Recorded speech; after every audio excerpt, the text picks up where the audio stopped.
உலக அளவில் ஒரு பட்டியல் இப்போ தான் ரீசெண்டாக வெளியிட்டிருக்கிறாங்க. அதில் என்ன சொல்கிறாங்கன்னாக்க, நம்பகத்தன்மை அற்ற தரவுகளை அளிப்பதிலே ஒரு சில கண்ட்ரிஸ் அவங்க லிஸ்ட் பண்ணியிருக்கிறாங்க. அந்த லிஸ்ட்ல இந்தியா முதலிடத்தை பிடித்திருக்கிறது.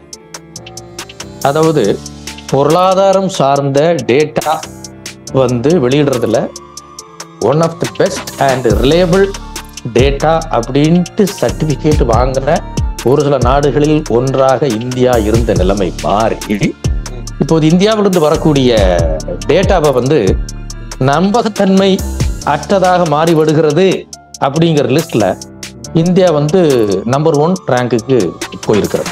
இல்ல எல்லா மாநிலங்களிலும் இது இருக்குதாங்கிறது தெரியாது. இல்ல இதுல நான் உங்களுக்கு கண்டிப்பா நான் சொல்லி ஆகணும். மொத்த இந்தியாவை எடுத்துக்காங்க.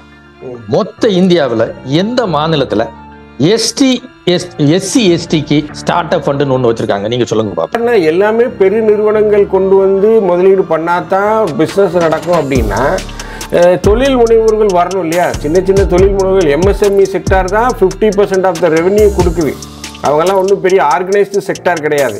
சின்ன சின்ன நிறுவனங்கள் தான். புதுசாக ஒருத்தர் ஒரு கம்பெனியில் வேலை பார்த்துட்டு அந்த அனுபவத்தை வச்சு அவர் தொழில் தொடங்கணும்னு ஒரு தேசியமயமாக்கப்பட்ட வங்கியையோ தனியார் வங்கியையோ தொடர்பு கொண்டால் முதல்ல நீங்கள் புதுசாக பிஸ்னஸ் ஆரம்பிங்கன்னா லோன் கிடையாதுன்றான். அப்போமே அவன் கனவுல அங்கேயே இடி விழுந்துருது. அப்போ எப்படி 1 ட்ரில்லியன் பொருளாதாரம் எப்படி வரும்? அப்போ அது காற்றடைத்த பையாக நீங்க ப்ளோ பண்ணி போனீங்கன்னாக்க ஒரு நாள் சாயம் எடுத்துரும். அதான் சொல்றது. அதாவது இன்வெஸ்ட்மெண்ட், இன்கம், சேவிங்ஸ் இதெல்லாம் நீங்க சொல்றது முனைப்பு காட்டாம நீங்க பக்தி மார்க்கத்தில் தான் போவீர்கள் என்று சொன்னால் அது பர்சனல் இஷ்யூ. பக்தி மார்க்கம் அது நான் யாரை கும்பிட வேண்டும், நான் யார் என்ன சாப்பிட வேண்டும், நான் என்ன உடை உடுத்த வேண்டும், இதெல்லாம் என்னுடைய தனி மனித உரிமை சார்ந்தது. அதையும் அரசியலையும் மிக்ஸ் பண்ணி அதில் அரசியல் நடத்தி செல்வது என்பது என்ன சொல்றது, அது எப்போதுமே சிறப்பாக அமையாது. இருக்கிறதை ஏற்றுக்கொண்டால்தான் நாம் திருந்துவதற்கு நமக்கு வழி பிறக்கும். முதல்வர் 2030க்குள்ள அவர் ஒரு கணக்கை சொல்றாரு. ஒன்றிய அரசு ராமர் கோயில் திறப்பு, ராமர் கோயிலை வழிபடுறது, பிரதமர் அதற்காக நோன்பு இருப்பது, கட்டாந்தரையில் படுத்து உறங்குவது, வெறும் இளநீர் மட்டுமே குடித்தேன் என்று சொல்லி அவர் ஒரு பாக்கில் அழைத்து கொண்டு போகிறார். ஸோ உண்மையிலேயே இந்திய பொருளாதாரம் ஒரு நல்ல நிலையில் இருக்கா?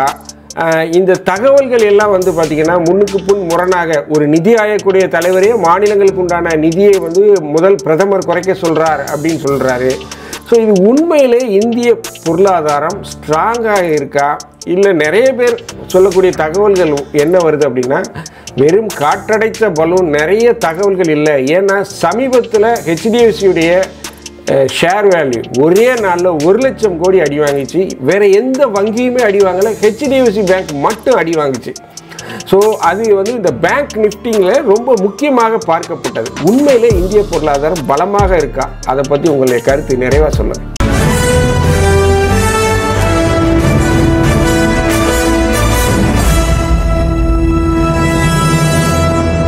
ஜனவரி 7, 8 இந்த 2 நாட்களில் உலக முதலீட்டாளர் மாநாடு சென்னை நந்தம்பாக்கம் வர்த்தக மையத்தில் நடந்தது. பல்வேறு முக்கிய நிறுவனங்கள் தமிழகத்தில் தொழில் தொடங்க முன் வந்தது. தூத்துக்குடியில் கூட வின்ஃபாஸ்ட் என்ற வியட்நாம் நாட்டை சேர்ந்த நிறுவனம் கார் தொழிற்சாலை தொடங்க முன் வந்துள்ளது. இந்த நேரத்தில் தமிழக முதல்வர் அந்த மாநாட்டில் தமிழ்நாடு 2030க்குள்ள 1 ட்ரில்லியன் பொருளாதாரத்தை அடையும் அப்படின்னு சொல்லி ஒரு கவர்ச்சியான ஒரு அறிவிப்பை சொன்னார். அதாவது இந்தியாவுடைய பொருளாதாரமே பார்த்தீங்கன்னா 4.16 ட்ரில்லியன் அப்படின்னு தான் அந்த பொருளாதார நிலை இருக்கு. தமிழகம் 2030க்குள் 1 ட்ரில்லியன் பொருளாதாரத்தை அடையும் அப்படின்னு சொல்லி முதல்வர் சொன்னது முன்னணி தொழில் முனைவர்கள் மத்தியிலையும் மற்றும் பொருளாதார நிபுணர்கள் மத்தியிலும் ஒரு கலவையான விமர்சனங்கள் பெற்றிருக்கு. நிறைய பேர் இது சாத்தியமில்லாதது, ஒரு கவர்ச்சியான அறிவிப்பு, முதலீட்டாளர்களை கவருவதற்காக தமிழக முதல்வர் சொல்லியிருக்காரு. இதை அடையணும்னா தமிழகத்தில் பல்வேறு மாற்றங்களை கொண்டு வரணும், பல்வேறு திட்டங்களை அமல்படுத்தினா தான் இது சாத்தியம் அப்படின்னு சொல்லிட்டு வர்றாங்க. இது உண்மையிலேயே சாத்தியமா இல்லை இது ஒரு வெற்றி கவர்ச்சி அறிவிப்பா? இதை பற்றி தான் நாம் முன்னணி பொருளாதார நிபுணர் டாக்டர் தார்சிஸ் ஆல்வின் அவங்ககிட்ட கலந்துரையாட போறோம். சார் வணக்கம். வணக்கம் சார். ஜனவரி 7, 8 இந்த 2 நாட்களில் நந்தம்பாக்கம் வர்த்தக மைதானத்தில் நடந்த இந்த உலக முதலீட்டாளர் மாநாட்டில் தமிழக முதல்வர் 1 ட்ரில்லியன் பொருளாதாரத்தை தமிழக அரசு, தமிழ்நாடு அடையும், 2030க்குள் அதுவும் அடையும் அப்படின்னு சொல்லியிருக்காரு. முன்னணி தொழில் முனைவோர்கள் மற்றும் மூத்த பெரிய தொழில் முனைவோர்கள்லாம் பார்த்தீங்கன்னா இது வந்து ஒரு கவர்ச்சியான அறிவிப்பு, இது வந்து சாத்தியப்படாத ஒன்று. ஏன்னா இந்தியாவுடைய பொருளாதாரமே 4.11 தான் அப்படின்னு சொல்றாங்க. ஸோ இது உண்மையிலே சாத்தியமா? இதை பத்தி உங்களுடைய பார்வை என்ன? அதாவது இப்போ ட்ரில்லியன்ல பேசுறது இப்போ கொஞ்சம் ஒரு ஃபேஷனா இருக்கு, வேற ஒன்றும் இல்லை. முதல்ல ஒரு ட்ரில்லியன் என்ன? ஒரு ட்ரில்லியன் அப்படிங்கிறது வந்து 1,00,000 கோடி. 1,00,000 கோடி அப்படின்னாக்கா 1 அப்புறம் 13 சைபர் நீங்க சேர்க்கணும். அப்படி இருந்தா தான் அது. இப்போ இன்னைக்கு வந்து US டாலர் எக்ஸ்சேஞ்ச் ரேட் பாத்தீங்கன்னாக்கா 83 ரூபாய் 15 பைசா. அப்போ அந்த எக்ஸ்சேஞ்ச் ரேட்ல நீங்க கணக்கு பார்த்தீங்கன்னாக்கா 1 ட்ரில்லியன் இந்திய பணத்துக்கு 83 லட்சம் கோடிகள். அப்போ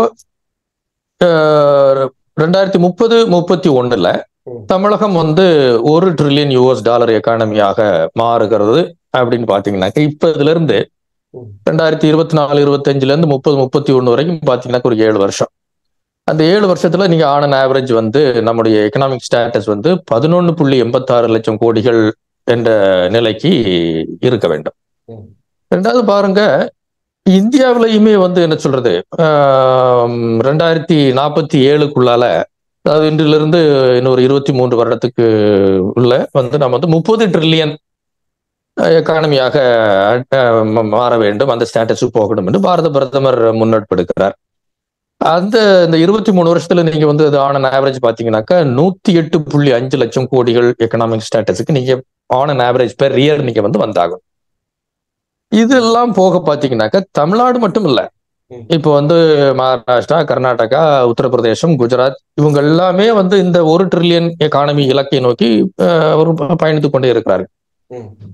தமிழகத்தை பொறுத்தவரையில இதற்கான முன்னெடுப்பு நம்ம இந்த ஜனவரி 7-8 வந்து நமக்கு குளோபல் இன்வெஸ்டர்ஸ் மீட் ஆர்கனைஸ் பண்ணியிருந்தாலுமே இது எல்லாம் இந்த ட்ரில்லியன் எக்கானமி இலக்கை நோக்கிய பயணம் தமிழக முதல்வர் திரு மாண்புமிகு ஸ்டாலின் அவர்கள் முதலமைச்சர் ஆன அந்த ஸ்டார்டிங் ஸ்டேஜ்ல இருந்தே அவர் ஆரம்பிச்சிட்டார். அப்பதே பாத்தீங்கன்னாக்கா நமக்கு வந்து நியூஸ்ல எல்லாம் நம்ம வந்து அப்சர்வ் பண்ணியிருக்கிறோம். அவர் வந்து ஐக்கிய அரபு நாடுகளுக்கு சென்றது, சிங்கப்பூருக்கு சென்றது, ஜப்பானுக்கு போனது. இது போக இப்போ வந்து இந்த 7-8 தேதிகள் வந்து சென்னையில மீட் போட்டது.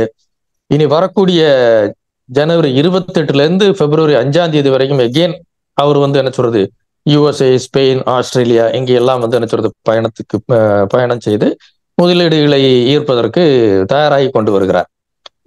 இந்த முன்னெடுப்புகள் இதுல வந்து நம்ம பார்க்கும்போது முடியாது அப்படின்ட்டு ஒரே ஐடியாவும் சொல்ல முடியல. ஆனா நம்ம பழைய ட்ரெண்ட் எல்லாம் வச்சு பார்க்கும்போது இது சாத்தியமா அப்படின்ட்டு போகும்போது நம்ம ஒரு கணக்கு போட்டு பார்க்கணும். இப்ப பாருங்க, அந்த 7-8 ஜனவரி 2 நாள் தான். அந்த 2 நாள்ல உங்களுக்கு 631 மெமரண்டம் ஆஃப் அண்டர்ஸ்டாண்டிங் சைன் ஆகி அந்த 2 நாள்ல மட்டுமே 6.64 லட்சம் கோடிகளுக்கான புரிந்துணர்வு ஒப்பந்தங்கள் நடந்திருக்கிறது 2 நாள்ல. பட் இது வந்து வெறும் MOU தான், 2 பேப்பர்ல கையெழுத்து போட்டிருக்காங்க. அது வந்து மெமரண்டம் ஆஃப் அண்டர்ஸ்டாண்டிங் தான். அது வந்து முதலீடு ஆகுறதுங்கிறது வந்து உடனடியாக நடக்காது. It will take some time, ஒரு 3 இயர்ஸோ ஒரு 5 இயர்ஸோ கூட ஆகலாம் மேக்சிமம். ஏன்னா ஒவ்வொரு முதலீடுங்கிறது வந்து லட்சம் கோடிகள் இருக்கு. இது வந்து அனைவருக்கும் தெரிந்த செய்தி தான் நீங்கள் சொல்வது. கண்டிப்பாக சைன் பண்றது எல்லாமே மெட்டீரியலைஸ் ஆயிருமா அப்படிங்கிறது ஜென்யூன் டவுட் தான். பட் இருந்தாலுமே இதுல தான் வந்து இந்த சக்சஸ் ஆக்கி எடுக்கிறது அந்த அரசு முனைப்பு காட்டுறது. அப்படிங்கிற பட்சத்துல வந்து இந்த அரசு என்ன மாதிரியான முனைப்பெல்லாம் காட்டுகிறதுங்கிறத பார்க்கணும். அதுலதான் வந்து என்ன சொல்றது இதெல்லாம் வந்து என்ன சொல்றது மெட்டீரியலைஸ் ஆகுமா ஆகாதுங்கிறத நமக்கு தெரியும். இப்ப பாருங்க, கவர்மெண்ட் வந்து ஒரு சில இன்சென்டிவ்ஸ் அதை ஊக்கம் படுத்துவதற்கு என்ன சொல்லியிருக்கிறாங்க, எல்லா ப்ராஜெக்டையும் கிளியர் பண்றதுக்கு வந்து சிங்கிள் விண்டோ சிஸ்டம் அப்படின்னு ஒண்ணு இன்ட்ரோடியூஸ் பண்ணியிருக்கிறாங்க. அப்புறம் டான் ஃபண்டு, தமிழ்நாடு ஃபண்டு, அது எதுக்கு அப்படின்னா ஸ்டார்ட் அப்புக்கும் இன்வெஸ்ட்மெண்ட் பார்ட்னர்ஸுக்கும் இடையில இருக்கக்கூடிய ஏதாச்சும் கேப் இருந்துச்சுனாக்கா அதை வந்து இந்த தமிழக டான் ஃபண்ட் வந்து ஃபில்அப் பண்ற மாதிரி. அப்புறம் எல்லா ரீஜன், இப்ப தமிழகத்தை எடுத்தோம்னாக்கா சென்னையில இருந்து கன்னியாகுமரி வரைக்கும் இருக்குது. அப்போ அந்த வளர்ச்சியை, இந்த இன்வெஸ்ட்மெண்ட்டை வந்து ஒரே இடத்துல குவியாம பல்வேறு இடங்களிலாக அது பரவலாக செய்ய வேண்டிய ஒரு முனைப்பு காட்டுறாங்க. அப்போ வந்து என்ன சொல்றது, ஒரு பேலன்ஸ்டு growth. இரண்டாவது, public sector and private sector partnership, அத அந்த பாலிசி அனௌன்ஸ் பண்ணிக்கிட்டு த பெஸ்ட் பிராக்டிசஸ் இப்படித்தான் இருக்கணும் அப்படிங்கிறது கூட இவங்க வந்து என்ன சொல்றது பிரிண்டிங்ல கொண்டு வந்தாச்சு. இது எல்லாத்தையும் கூட இன்னொன்னு சொல்லியிருக்கிறார், இதற்காக என்னுடைய அலுவலகத்தில் என்னை நீங்கள் எந்த நேரம் வேண்டுமானாலும் நீங்கள் சந்திக்கலாம். இப்படியான ஒரு உறுதியை வந்து என்ன சொல்றது ஒரு முதல்வர் கொடுக்கும்போது இதெல்லாம் தான் வந்து இன்வெஸ்டர்ஸ்க்கு வந்து ரொம்ப அட்ராக்ஷனா இருக்கும். இந்த அட்ராக்ஷன் போக இனி இந்த கவர்மெண்ட் என்னெல்லாம் செஞ்சிருக்கு அப்படிங்கிறதையும் பார்க்கணும். இதுவரைக்கும் என்ன செஞ்சிருக்குன்னு பாத்தீங்கன்னாக்கா, டான் சீடு ஃபண்டு, அப்புறம் வந்து Tamil Nadu SC ST start up fund, special seed grants for the start up by the women, அதாவது பெண்களுக்கானது. இது வந்து எல்லா மாநிலங்களையும் நீங்க சொல்றது ஒரு ஸ்டாண்டர்ட் நடைமுறைகள் எல்லா இடத்துலயும் இருக்கு. இல்ல, எல்லா மாநிலங்களிலும் இது இருக்குதாங்கிறது தெரியாது. இல்ல இதுல வந்து நான் உங்களுக்கு கண்டிப்பா நான் சொல்லி ஆகணும். மொத்த இந்தியாவை எடுத்துக்காங்க, மொத்த இந்தியாவில் எந்த மாநிலத்துல SC STக்கு ஸ்டார்ட் அப் ஃபண்டுன்னு ஒண்ணு வச்சிருக்காங்க, நீங்க சொல்லுங்க பாப்போம். சார் புதுசா மொத்த இந்தியாவிலே கிடையாது. புதுசா ஒருத்தன் தொழில் தொடங்கணும், ஒரு நல்ல எக்ஸ்பீரியன்ஸான ஆளு, அவன்கிட்ட பைசா இல்லை ஆனா அவன்கிட்ட திறமை இருக்கு, பேங்க்ல போய் லோன் போட்டா புதுசா பிசினஸ் ஆரம்பிச்சா லோன் தரமாட்டான்.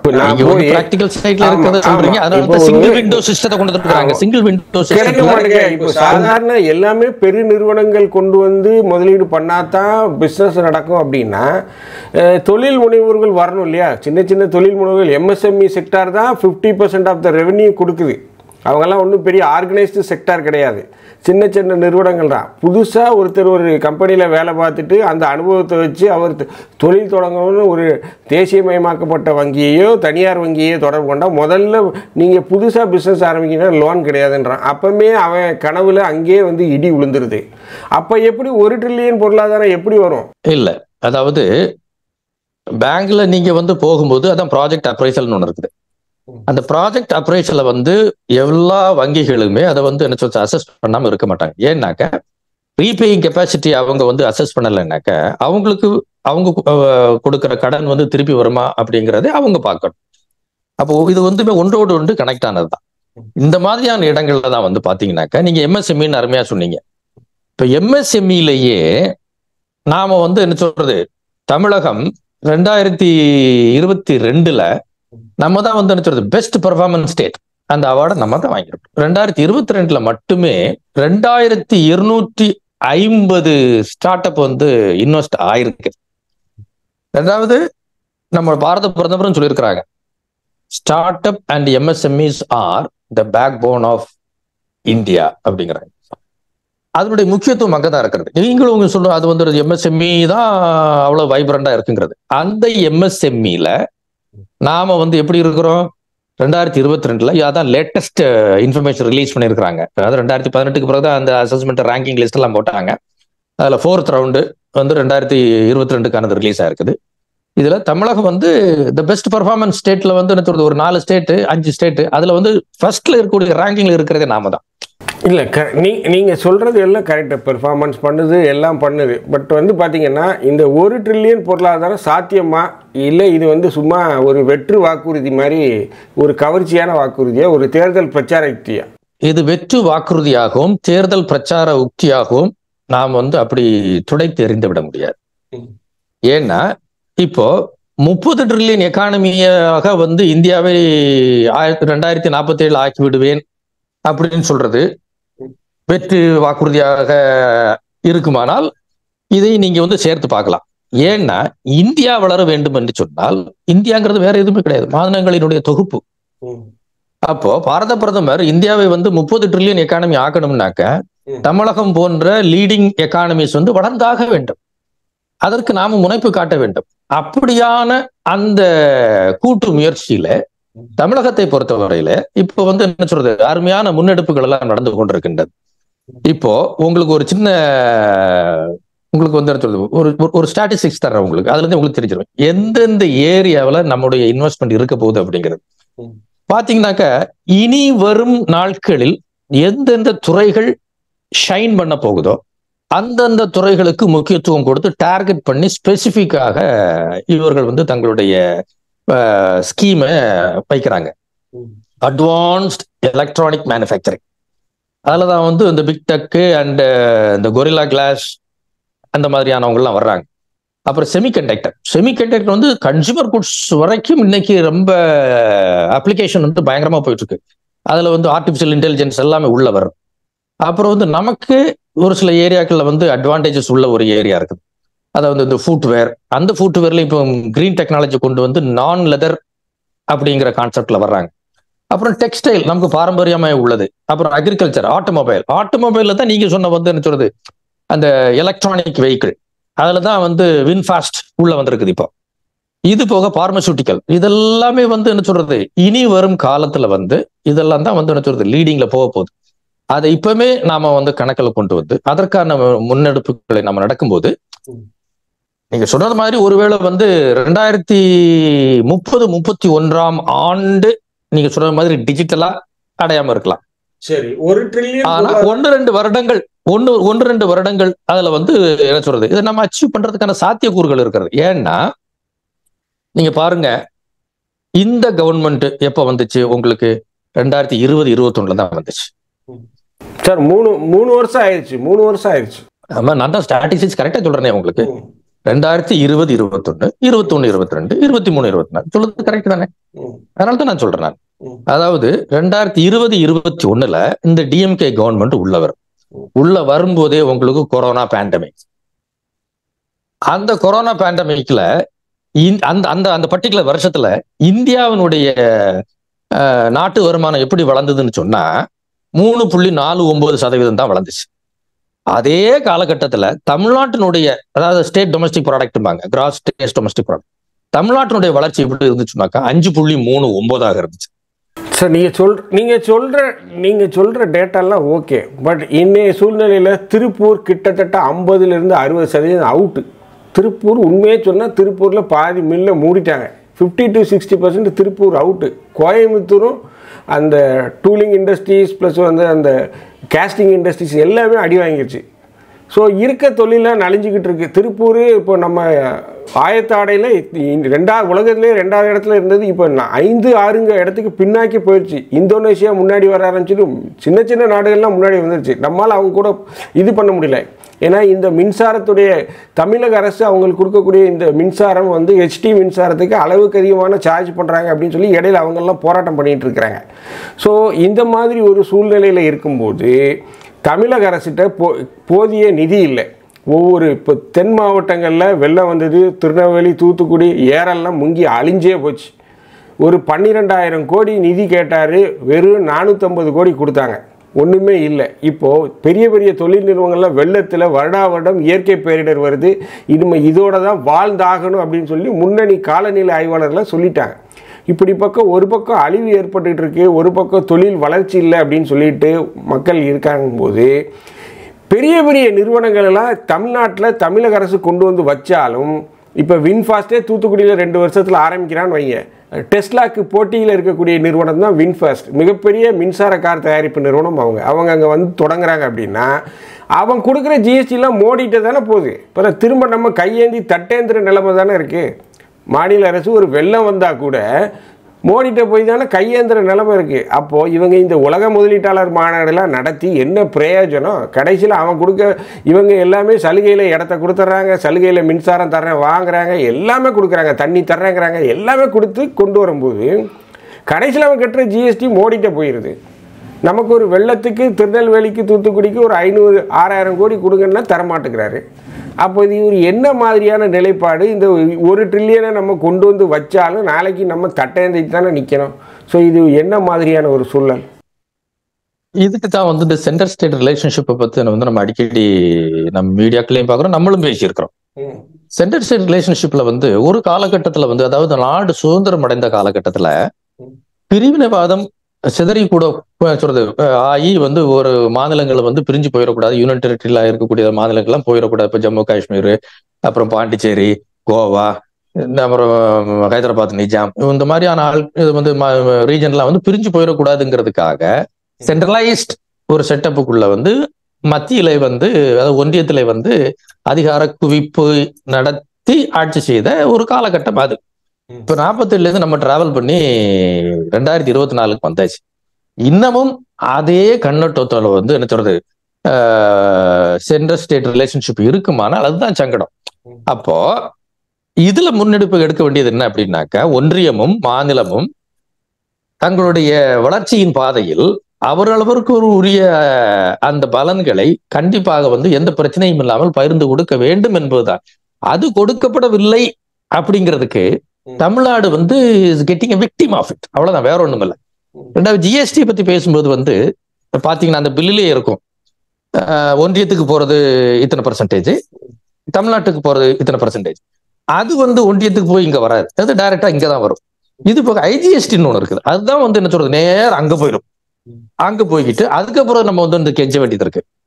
இந்த மாதிரியான பிரச்சனைகள்லாம் இருக்குது. அப்போ ஒவ்வொரு மாநிலங்களும் அதனுடைய முன்னெடுப்புகளை எடுக்கும்போது ஒன்றியம் அதற்கு இடையாக இருந்தால் அப்பதான் தேசம், நீங்க வந்து 2047ல 30 ட்ரில்லியன் அந்த இலக்கை நீங்கள் அடைய வேண்டும் என்று சொன்னால் தமிழ்நாடு போன்ற மாநிலங்கள் அவர்களுடைய நிலையிலே அவர்களுடைய மாநிலத்தையும் பாதுகாத்து 1 ட்ரில்லியன் அளவுக்கு ஸ்கீம் போட்டு போனா தான் வந்து என்ன சொல்றது அதையெல்லாம் ஒன்றிணைந்து நடத்த முடியும். இரண்டாவது வந்து அழிவின் பாதை. 1 ட்ரில்லியன் வந்தாலும் நாளைக்கு தமிழ்நாட்டுக்கு என்ன கிடைக்க போகுது? நாளைக்கு முதல்வர் சிங்கப்பூர் போறாரு, ஆஸ்திரேலியா போறேங்கிறாரு, பிரான்ஸ் போறேங்கிறாரு, அமெரிக்காவை ஒவ்வொரு நாடாக அவர் சுத்துறாரு. இந்த வயதுலையும் அவர் சுத்துறாரு. அதெல்லாம் அவர் பாராட்டத்தக்கக்கூடிய முயற்சி போறாரு. பட் கொண்டு வந்து ஒரு நிறுவனங்களை கொண்டு வந்ததுக்கப்புறம் அந்த டேக்ஸ் எல்லாம் மோடி தூக்கிட்டு போனார்னா இந்த எஃபர்ட் போட்டதுக்கு என்ன யூஸ்? அதுக்கு போடாமலே இருந்துட்டு போயிடலாமல், மோடியை சுத்த சொல்லிடலாமல், அவருக்கு போய் கொண்டு வரட்டுங்கிற எண்ணம் தான் மக்கள் மத்தியில் இருக்கு. மக்கள் மத்தியில் அப்படிதான் எதிர்பார்க்குறாங்க. நமக்கு திருநெல்வேலி தூத்துக்குடி வெள்ளத்தில் ஒரு வெள்ள நிவாரணம் கொடுக்கறதுக்கு பைசா இல்லை. அது அவங்க சொன்ன தப்பு தான். அதாவது அது வந்து பேரிடராக அறிவிக்க வேண்டும் என்று சொன்ன போது கூட பேரிடரே இல்லை அப்படின்லாம் சொன்னாங்க. அதெல்லாம் வந்து என்ன சொல்றது கொஞ்சம் சங்கடத்துக்குரியது. அவங்களெல்லாம் வந்து ஒன்றிய அரசுல இருந்துகிட்டு அவங்க ஆட்சி அதிகாரத்தில் இருந்து கொண்டு இந்த மாதிரியான ஒரு ஒரு அப்ரோச்ல அவங்க போயிருக்க கூடாது. மாநிலங்களுக்கான பிரச்சனை அதான் நான் ஏற்கனவே சொன்னேன். பாரத பிரதமர் வந்து என்ன சொல்றது அவருடைய கட்சியிலே ஆட்சிக்கு வந்த மாநிலங்களுக்கு மட்டுமல்ல, அவர்களுக்கு ஓட்டு போடாமல் இருக்கக்கூடிய மக்களுக்கும் அவர் பாரத பிரதமர் தான். எந்த நிலையில் தான் பார்க்க வேண்டும். இப்போ அதுக்காக நாம வந்து நம்முடைய மக்களை முன்னேற்ற பாதையிலே கொண்டு செல்வதற்கு எந்த எஃபர்ட்டும் எடுக்காமல் இருந்தால் இன்னும் ரொம்ப சங்கடமாக போயிடும். ரெண்டாவது முதலீடு எல்லாம் பாருங்க. இப்ப தமிழகத்துக்கு வரக்கூடிய முதலீடு டாக்ஸ் கட்டி அங்க போகுது, அது ஒரு பக்கம். முதலீடு அதனுடைய இன்ஃப்ராஸ்ட்ரக்சர், அதனுடைய இன்வெஸ்ட்மெண்ட், அதனால இறக்கக்கூடிய வேலை வாய்ப்பு அதெல்லாம் நம்ம மாநிலத்தில் தான் இருக்கும். அதை வேற யாரும் பறிக்க முடியாது. அது உங்க மாநிலத்தில் தான் இருக்கும். இப்ப பாருங்க, இந்த 2 நாள் அந்த கான்பரன்ஸ்லயே 6.6 லட்சம் கோடிகள் வந்ததுல அந்த 633 மெமராண்டம் ஆஃப் அண்டர்ஸ்டாண்டிங்ல இலக்கு எப்படி தெரியுமா? 27 லட்சம் வேலை வாய்ப்பு. அந்த 27 லட்சம் வேலை வாய்ப்புல 14.6 லட்சம் டைரக்ட் எம்ப்ளாய்மெண்ட். ஸோ இந்த மாதிரியான ஸ்பெசிபிக் டார்கெட் போட்டு நீங்க அதாவது மற்ற மாநிலங்களை கம்பேர் பண்ணும்போது நம்ம தமிழக மாநிலம், நான் வந்து ஏற்கனவே உங்களுக்கு சொல்லிருக்கேன், பல இண்டிகேட்டர்ல வந்து we are far better. உங்களுக்கு அதுதான் இன்னும் அந்த ஸ்ட்ராட்டஜி சொல்லும் போது தான் நீங்க வந்து ஒரு இடைமறுத்தீர்கள். அதாவது 2001ல உங்களுக்கு உங்களுக்கு ஒரு நல்ல ஒரு ஸ்ட்ராட்டஜிக்ஸ் தந்துடுறேன். அதாவது உங்களுக்கு நல்லா உங்களுக்கு தெளிவாயிரும். அதாவது பேண்டமிக், அதாவது கோவிட் வந்து நம்ம வந்து எக்கானமி சீரழிச்ச அந்த நேரத்துல இந்தியாவினுடைய வளர்ச்சி 3.49ஆக இருந்தது. அதே காலகட்டத்துல தமிழகத்தினுடைய வளர்ச்சி 5.39ஆக இருந்தது. இதெல்லாம் தான் நீங்க ஒரு குறியீடாக பார்க்க வேண்டும். அடுத்தது பாத்தீங்கன்னாக்கா டிஎம்கே ஆட்சிக்கு வந்து உங்களுக்கு வந்து 2021 தான், சாரி 2020-21 தான். அதுக்கு முன்னாடி இருந்த அண்ணா திராவிட முன்னேற்ற கழகம் அவங்க வந்து என்ன சொல்றது ஜெயலலிதா அம்மா பீரியட்ல அவங்க ஆரம்பிக்கிறாங்க. அவங்க எதுலேருந்து எது வரைக்கும் இருந்தாங்க? 2011-12 இருந்து 19-20 வரைக்கும் இருக்கிறாங்க. இந்த 11-12 அதாவது 2011-12 இருந்து 2019-20 நம்முடைய தமிழகத்தினுடைய வளர்ச்சி 6.52%. சரியா? இது வந்து எத்தனை வருஷம்? 9 வருஷம். இந்த 9 வருஷத்துல தமிழகம் வளர்ந்தது வந்து 6.52. ஆனா இந்த டிஎம்கே கவர்மெண்ட் வந்து 3 வருடங்கள் தான் ஆகிறது. இந்த 3 வருடத்துல ஓவரால் நீங்க பாத்தீங்கன்னாக்கா 5.39 அடைந்திருக்கிறார்கள். இந்த 5.39ல கோவிட் வருடமும் உள்ளடக்கம், அதை நீங்க மறந்துடக்கூடாது. இதெல்லாம் மைனஸ் பண்ணிக்கிட்டு இப்ப இந்த வருஷம் மட்டும் எடுத்தீங்கன்னா வச்சுக்கோங்க, 2022-23ல இந்த 2022-23ல தமிழகத்தினுடைய வளர்ச்சி 8.19. இதே வருஷம் இந்த 22-23ல ஆல் இண்டியா ஜிடிபி எடுத்து பாத்தீங்கன்னாக்கா அது எப்படி வளர்ந்திருக்கிறது? 7.24% வளர்ந்திருக்கு. அப்போ இந்த டேட்டா ஆல் இண்டியா ஆவரேஜா கம்பேர் பண்ணும்போது நாம அவர்களை விடவும் வேகமாகத்தான் வளர்ந்து கொண்டு இருக்கிறோம் அப்படிங்கிறத நான் உங்களுக்கு ஸ்டாட்டிஸ்டிக்ஸ், அதாவது அரசு வெளியிடும் தரவுகளின் அடிப்படையில் உங்களுக்கு நான் கால்குலேட் பண்ணி சொல்லியிருக்கிறேன். அதனுடைய ஃபிகரை உங்களுக்கு அப்படியே சொல்றதா இருந்தா கூட 2022-23ல இந்த தேசிய வருமானம் உங்களுக்கு எப்படி இருந்திருக்குனாக்கா, அதாவது கரண்ட் பிரைசஸ்ல 2,72,40,712. இதை நீங்க லட்சம் கோடிகள்ல அந்த கன்வெர்ட் பண்ணீங்கன்னாக்கா, அதாவது அது ட்ரில்லியன் கன்வெர்ட் பண்ணீங்கன்னாக்கா 3.27 தான் வருது. இது இப்போ தமிழ்நாட்டுக்கு வந்தீங்கன்னாக்கா 23,64,514. இதை நீங்க ட்ரில்லியன் லட்சம் கோடிகளுக்கு கன்வெர்ட் பண்ணீங்கன்னாக்கா 0.28 தான் ஆச்சு. அப்ப 0.28ல நாம இப்ப இருக்கிற நாம தான் 30-31ல $1 ட்ரில்லியனுக்கு ஆகணும்னு நம்ம என்ன சொல்றது முனைப்பு காட்டுக்கிறோம். இந்த முனைப்பு காட்டும் போது இப்ப இந்த வருஷம் நாம எந்த சதவீதத்துல வளர்ந்துருக்கோம் அப்படின்னாக்கா 8.19. இந்த 8.19ல இதே நிலைமையில நம்ம வளர்ந்துட்டு போனோம்னாக்க கண்டிப்பாக 2030-31ல நமக்கு இந்த இலக்கை அடைய முடியாது. அப்போ குறைஞ்சது ஒரு 10 அல்லது 12 அல்லது 13% ஆன் அன் ஆவரேஜ் வருஷத்துக்கு வளர்வதாக இருந்தால் 30-31ல கண்டிப்பாக நாம் அடைவோம். ஆனால் அதுக்கான சாத்தியக்கூறுகள் குறைவாகத்தான் இருக்கிறது. அது நான் ஓப்பனா சொல்லிடுறேன், அதுக்கான சாத்தியக்கூறுகள் குறைவாக காட்டலாம். உண்மையில அது சாத்தியமான கேள்வி இல்ல, நான் ஓப்பனா சொல்றேனே. அதாவது இவ்வளவு பெரிய தமிழக எக்கானமி உங்களுக்கு ஆன் அன் ஆவரேஜ் 13% வளர்றது அப்படிங்கிறது அவ்வளவு ஈஸியான காரியம் இல்லை. ஆனா அதே நேரத்துல 8.19% வளர்ச்சியை நாம எட்டி பிடித்திருக்கிறோம். இப்ப இந்த வருஷம் அதான் ஸ்டாட்டிஸ்டிக்ஸ் சொல்லுது. 8.19ல இருக்கக்கூடிய நாம ஒரு எஃபர்ட் எடுத்து ஆன் அன் ஆவரேஜ் ஒரு 10க்கு நம்மளால நெருக்க முடியும். அப்படி 10% அப்படிங்கிற வளர்ச்சியை நீங்க அந்த இதுல போனீங்கன்னாக்க 2036-37ல இது இந்த 1 ட்ரில்லியன் எக்கானமி சாத்தியமாயிரும் என்பது என் போன்றவர்களுடைய கணக்கு. இதுதான் அப்படித்தான் அது கரெக்டா அமையும். அதனால நீங்க என்ன சொல்றது 30-31ல வந்துரும் அப்படிங்கிறத எனக்கு அது எந்த அளவு பாசிபிலிட்டிங்கிற டவுட் எனக்கும் இருக்கிறது. ஏன்னா அது எட்டி பிடிக்கணும்னாக்கா நீங்க 13% மேலாக ஒவ்வொரு வருடமும் நீங்கள் வளர வேண்டும். அது சாத்தியம் கொஞ்சம் கம்மி தான். ஆவரேஜா நீங்க 13% வளர்ச்சி ஒரு வருடத்துக்கும் இருக்கணும் அப்படின்னு சொல்றீங்க. தமிழ்நாட்டில் ஒவ்வொரு ஃபினான்ஷியல் இயருக்கும் இருக்கணும்னு சொல்றீங்க. அப்படி இருந்தா தான் 2036-37 இந்த இலக்கை அடைய முடியும் அப்படின்னு சொல்றீங்க. ஆனால் தற்போது அதாவது இல்ல ஒரு சின்ன கரெக்ஷன். அதாவது 13% மேலாக நீங்கள் ஆன் அன் ஆவரேஜ் ஆண்டுக்கு வளர்வீர்களானால் இப்போது சொன்னதன்படியே சிஎம் சொன்னதன்படியே 2030-31ல அடைஞ்சிருவாங்க. அது எனக்கு டவுட். ஏன்னாக்கா அந்த அளவுக்கு நம்மளால வளர முடியுமா அப்படின்னு. நீங்க 10 வருஷம் ஆன் அன் ஆவரேஜ் 10% வளர்ச்சியை நீங்க ஓரளவுக்கு எட்ட முடியும் தான். சாத்தியத்துக்கு உட்பட்டதுதான். நம்முடைய முயற்சிகள் எல்லாம் பார்க்கும்போது சாத்தியப்படும். அப்படி ஆன் அன் ஆவரேஜ் 10% உங்களுக்கு வளர்ச்சி இருக்குமானால் அப்பதான் நான் சொன்னேன் 2036-37ல இந்த $1 ட்ரில்லியன் எக்கானமி தமிழகம் அடைவதற்கு அனைத்து சாத்தியக்கூறுகளும் உள்ளது.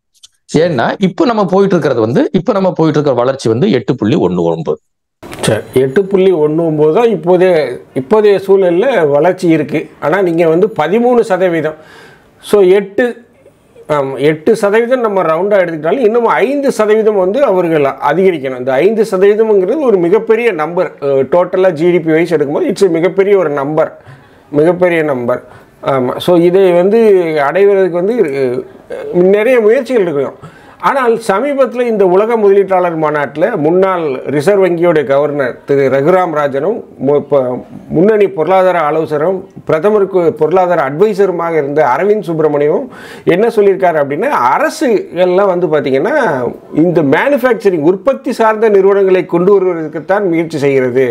மிகப்பெரிய கார் தயாரிப்பு நிறுவனங்கள், செமிகண்டக்டர், மின்சார வாகன உற்பத்தி, இப்படி தான் நீங்கள் வந்து மேனுஃபேக்சரிங்கில் அதிக முக்கியத்துவம் கொடுக்குறீங்களே தவிர இந்த சர்வீஸ் செக்டர் அப்படிங்கிறத அரசுகள் எல்லாமே, தமிழக அரசுமே மறந்துருச்சு. சர்வீஸ் செக்டாரில் நிறைய வேலை வாய்ப்புகள் இருக்குது. கிட்டத்தட்ட நிறைய பேர் வந்து அதில் தான் வேலை செய்கிறாங்க, என்ட்ரி லெவல் பீப்புள்ஸ். அந்த சர்வீஸ் செக்டாருக்கு எந்த அரசுமே வந்து மாநில அரசுகள் வந்து சரியான கவனம் செலுத்துவதில்லை அப்படின்னு சொல்கிறாங்க. அதையும் கவனித்தால்தான், அதுலேயும் கவனம் செலுத்தினால்தான் இந்த 1 ட்ரில்லியன் வந்து சாத்தியம் அப்படின்னு சொல்லிட்டு ரகுராம் ராஜன் சொல்கிறாரு. அரவிந்த் சுப்பிரமணியனும் அதை வந்து he is nearly approving that. So இதை பற்றி உங்கள் பார்வை என்ன? இந்த இடத்துல வந்து மற்ற மாநிலங்களுக்கு உள்ள கம்ப்ளைண்ட் தமிழகத்துக்கு பொருந்துமா அப்படிங்கிறது எனக்கு தெரியல. எனக்கு சர்வீஸ் செக்டாருக்கு தமிழகம் கொடுக்கக்கூடிய முன்னெடுப்பு கண்டிப்பாக நன்றாகத்தான் இருக்கிறது. அதுக்கும் நமக்கு வந்து தரவுகளின் அடிப்படையில் தான் நான் பேசிக் கொண்டிருக்கிறேன். அது ஒரு பக்கம் இருக்கட்டும். இப்ப இந்த சர்வீஸ் செக்டார் நம்ம பேசும்போது ரொம்ப மிக முக்கியமாக தெரிய வேண்டியது, நான் வந்து இதுக்கு முன்னாடி உள்ள இன்டர்வியூல நான் உங்களுக்கு சொல்லியிருக்கிறேன், organised service sector, unorganised service sector.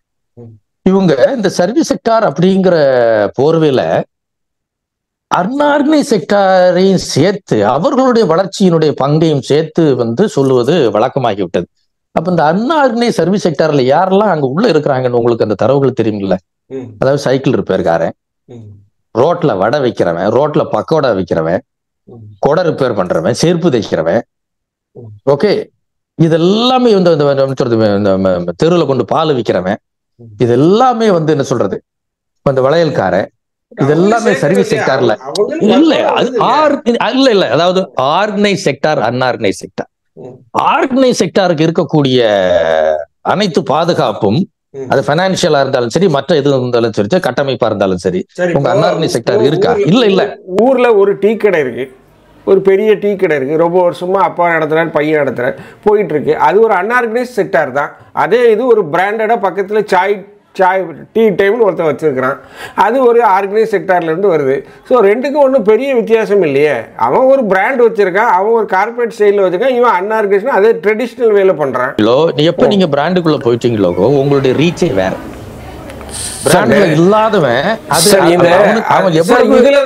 இதுலதான் சில புரிதல்கள் இல்லையோ அப்படின்னு தெரியும். இப்போ நிறைய பேர், ஒரு உதாரணத்துக்கு சொல்றேன், இந்த பிரான்சைசி டீ ஷாப் நிறைய பேர் எடுத்து ரன் பண்ணாங்க, அவங்களால ஜெயிக்க முடியல. நிறைய பேர் எடுத்து நடத்துகிறாங்க, நான் கண் கூட பார்த்துக்கேன். ஆனால் இந்த ட்ரெடிஷ்னலாக பழைய மெத்தட்லேயே இந்த டீ கடை நம்ம ஊரில் இந்த பாய்லர் வச்சு கறி வச்சு டீ போட்டு பண்ணுறாங்க பார்த்தீங்களா, நிறைய உதாரணங்கள் இருக்குது. அவங்க நல்லா சம்பாதிக்கிறாங்க, இருக்கிறாங்க.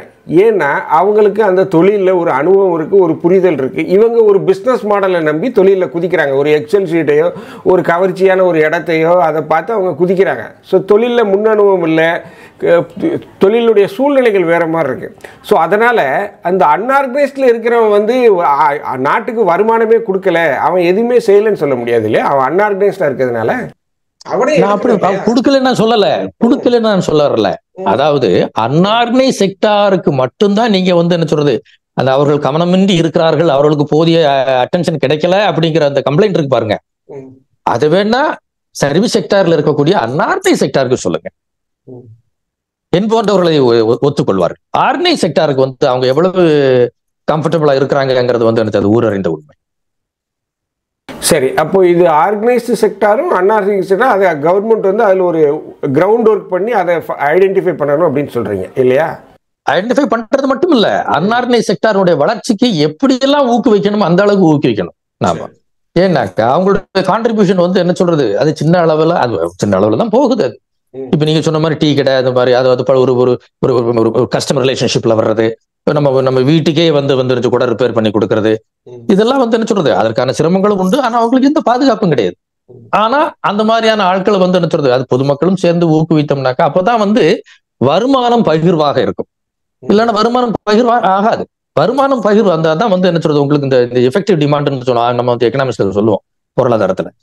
அப்பதான் அவங்களுக்கு வாங்கும் திறமை வந்து சேரும். வாங்கும் திறமை வந்தாதான் நீங்க மேனுஃபேக்சர் பண்ணி எல்லாம் உற்பத்தி பண்றீங்களா, பெரிய பெரிய இடத்துல இருந்து உற்பத்தி பண்றீங்கல்ல, அதெல்லாம் சந்தைப்படுத்துவது எப்படி? இந்த குப்பனு சுப்பனு வாங்கினா தானே உங்களுக்கு சந்தைப்படுத்துவீங்க. இப்போ நிறைவாக ஒரு கேள்வி என்ன அப்படின்னா, இப்போ உலக அளவில் ஒரு மந்த நிலை இருக்கு அப்படிங்கிறது தெரியும், உங்களுக்கே தெரியும். பெரிய பெரிய நிறுவனங்கள், ஐடி நிறுவனங்கள் ஆள் குறைப்பில் ஈடுபட்டுக்கிட்டு இருக்காங்க. பெரிய அளவில் வேலைவாய்ப்பு இல்லை. பெரிய பெரிய நிறுவனங்கள் வேலைவாய்ப்பு தகவல்களே, ஒன்றிய அரசு கொடுக்கக்கூடிய வேலைவாய்ப்பு தகவல்களே சரியில்லை, அதில் சரியான தகவல்களை நிறைய விஷயங்களை மறைக்கிறாங்க அப்படின்னு சொல்கிறாங்க. சமீபத்தில் நிதி ஆயோக்குடைய தலைவர் வந்து ஒரு முன்னணி ஒரு ரிப்போர்ட்டர்ஸ் கலெக்டிவ்ங்கிற ஒரு பத்திரிகை முன்னாள் நிதி ஆயோக்குடைய தலைவர் என்ன சொல்லியிருக்காருன்னா, மாநிலங்களுக்கான நிதி பகிர்வை மோடி வந்து குறைக்க சொன்னார், அதை கட்டுப்படுத்துங்க, அதை பெரிய அளவில் பண்ண வேண்டாம் அப்படின்னு ஒன்றிய அரசு மாநில அரசு மேலே ஒரு தாக்குதல் நடத்திட்டு இருக்கு. மாநிலங்கள் உள்ள கோயம்புத்தூரில் பக்கத்தில் கோயம்புத்தூர், ஈரோடு மற்றும் திருப்பூர் போன்றதில் அந்த ஆயத்த ஆடைகள்லாம் மிக பெரிய அளவில் நசிஞ்சிருச்சு. ஸோ இப்படிப்பட்ட சூழ்நிலையில் முதல்வர் 2030க்குள்ளே அவர் ஒரு கணக்கை சொல்கிறாரு. ஒன்றிய அரசு ராமர் கோயில் திறப்பு, ராமர் கோயிலை வந்து வழிபடுறது, பிரதமர் வந்து அதற்காக நோன்பு இருப்பது, கட்டாந்தரையில் படுத்து உறங்குவது, வெறும் இளநீர் மட்டுமே குடித்தேன் என்று சொல்லி அவர் ஒரு பாக்கில் அழைத்து கொண்டு போகிறார். ஸோ உண்மையிலேயே இந்திய பொருளாதாரம் ஒரு நல்ல நிலையில் இருக்கா? இந்த தகவல்கள் எல்லாம் வந்து பார்த்திங்கன்னா முன்னுக்கு புன் முரணாக ஒரு நிதி ஆயக்கூடிய தலைவரே மாநிலங்களுக்கு உண்டான நிதியை வந்து முதல் பிரதமர் குறைக்க சொல்கிறார் அப்படின்னு சொல்கிறாரு. ஸோ இது உண்மையிலே இந்திய பொருளாதாரம் ஸ்ட்ராங்காக இருக்கா? இல்லை நிறைய பேர் சொல்லக்கூடிய தகவல்கள் என்ன வருது அப்படின்னா, வெறும் காற்றடைத்த பலூன், நிறைய தகவல்கள் இல்லை. ஏன்னா சமீபத்தில் ஹெச்டிஎஃப்சியுடைய ஷேர் வேல்யூ ஒரே நாளில் 1 லட்சம் கோடி அடி வாங்கிச்சு. வேறு எந்த வங்கியுமே அடி வாங்கலை, ஹெச்டிஎஃப்சி பேங்க் மட்டும் அடி வாங்கிச்சு. ஸோ அது வந்து இந்த பேங்க் நிஃப்டிங்கில் ரொம்ப முக்கியமாக பார்க்கப்பட்டது. உண்மையிலே இந்திய பொருளாதாரம் பலமாக இருக்கா? அதை பற்றி உங்களுடைய கருத்து நிறைவாக சொல்லுங்கள். இல்லை, அதாவது ஹெச்டிஎஃப்சி அதனுடைய ஆனுவல் ரிப்போர்ட் பர்ஃபார்மன்ஸ் வந்து என்ன சொல்றது, அது வெளியிட்ட உடனேயே அந்த டெட் ரிட்டர்ன் ரேஷியோ வந்து கொஞ்சம் சங்கடமான நிலைமையில் இருந்தது. உங்களுக்கு சந்தை, அதாவது ஷேர் மார்க்கெட் வந்து நீங்க வந்து ஒரு தும்முனா கூட அங்க வந்து பயங்கரமான இம்பாக்ட் இருக்கும். அது வந்து என்ன சொல்றது, அதுக்குள்ள நான் இப்போ நம்ம வந்து போக வேண்டாம். நான் முதல்ல வந்து சொல்லக்கூடிய முக்கியமான ஒரு விஷயம் என்ன அப்படின்னா, இந்திய பொருளாதாரம் சொல்லக்கூடிய அளவுல கரெக்டாக இருக்கிறதான்னு ஒரு அருமையான கேள்வி கேட்டிருக்கீங்க. அதுக்கு உலக அளவுல ஒரு பட்டியல் இப்பதான் ரீசெண்டா வெளியிட்டு இருக்கிறாங்க. அதுல என்ன சொல்றாங்கன்னாக்க, நம்பகத்தன்மை அற்ற தரவுகளை அளிப்பதிலே ஒரு சில கண்ட்ரிஸ் அவங்க லிஸ்ட் பண்ணியிருக்கிறாங்க. அந்த லிஸ்ட்ல இந்தியா முதலிடத்தை பிடித்திருக்கிறது. அதாவது பொருளாதாரம் சார்ந்த டேட்டா வந்து வெளியிடுறதுல one of the best and reliable data அப்படின்ட்டு சர்டிபிகேட் வாங்கின ஒரு சில நாடுகளில் ஒன்றாக இந்தியா இருந்த நிலைமை மாறி இப்போது இந்தியாவிலிருந்து வரக்கூடிய டேட்டாவை வந்து நம்பகத்தன்மை அற்றதாக மாறி வருகிறது அப்படிங்கிற லிஸ்ட்ல இந்தியா வந்து நம்பர் 1 ரேங்குக்கு போயிருக்கிறது. அப்போ அது காற்றடைத்த பையாக நீங்க வந்து ப்ளோ பண்ணி போனீங்கன்னாக்க ஒரு நாள் வந்து சாயம் வெளுத்துரும். அதான் சொல்றது, அதாவது இன்வெஸ்ட்மெண்ட், இன்கம், சேவிங்ஸ் இதெல்லாம் நீங்க வந்து சொல்றது முனைப்பு காட்டாம நீங்க பக்தி மார்க்கத்தில் தான் போவீர்கள் என்று சொன்னால் அது வந்து அது பர்சனல் இஷ்யூ. பக்தி மார்க்கம் வந்து நான் யாரை கும்பிட வேண்டும், நான் யார் என்ன சாப்பிட வேண்டும், நான் என்ன உடை உடுத்த வேண்டும், இதெல்லாம் வந்து என்னுடைய தனி மனித உரிமை சார்ந்தது. அதையும் அரசியலையும் மிக்ஸ் பண்ணி அதில் அரசியல் நடத்தி செல்வது என்பது வந்து என்ன சொல்றது, அது எப்போதுமே சிறப்பாக அமையாது. இருக்கிறதை ஏற்றுக்கொண்டால்தான் நாம் திருந்துவதற்கு நமக்கு வழி பிறக்கும்.